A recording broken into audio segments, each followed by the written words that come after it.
Hi, this is Jamie Horter. I'm the South Dakota delegate for Expedition Copenhagen, a partnership between Will STEGER Foundation and Stonyfield Farms.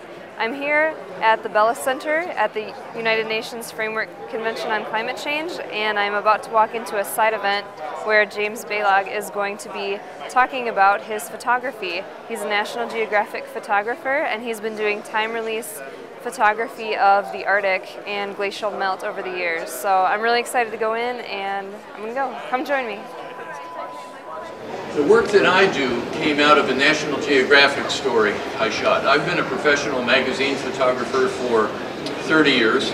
I've been an alpinist for 40 years, and I was trained in natural sciences, in earth science really, in the 70s. The Extreme Ice Survey is a combination of art and science. That was an organic process that led us into that fusion, but we've come to realize that it happens to be an incredibly useful and powerful fusion for the simple reason that art and science are essentially two paradigms, two different ways that the human mind looks at the world from opposite perspectives. Well, you know, I didn't start out to consciously merge science and photography, but it just evolved. I mean, it was a natural, spontaneous thing. I just, was focused on the idea that the cameras revealed reality in a way that the numbers did not, and it was that simple.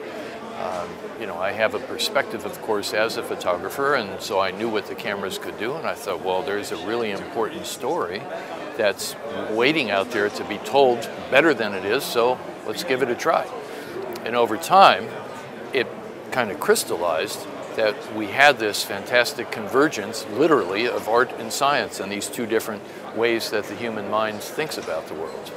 I think we as photographers have a fantastic opportunity and responsibility to speak to issues. I don't think it's enough anymore for us to be celebrating wilderness, which is really what most of 20th century nature photography has done.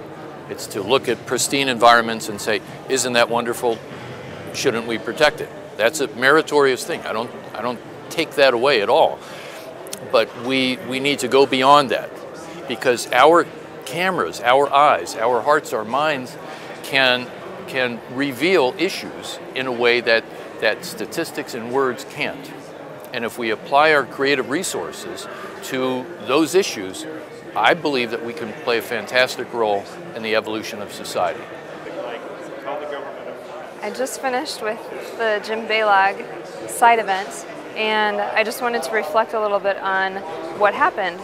So he showed many slides of cameras that he had set up in different regions around the world, and they were shooting a time-lapse photography from anywhere from 1 photo per hour to 2 photos per hour per one every 30 seconds.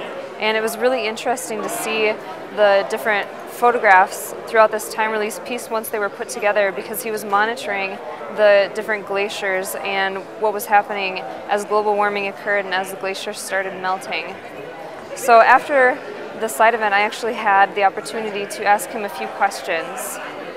As a chemist and a photographer myself, I was interested in finding out about the ways in which a photographer can tell people through scientific means the ways in which global climate change is affecting people today.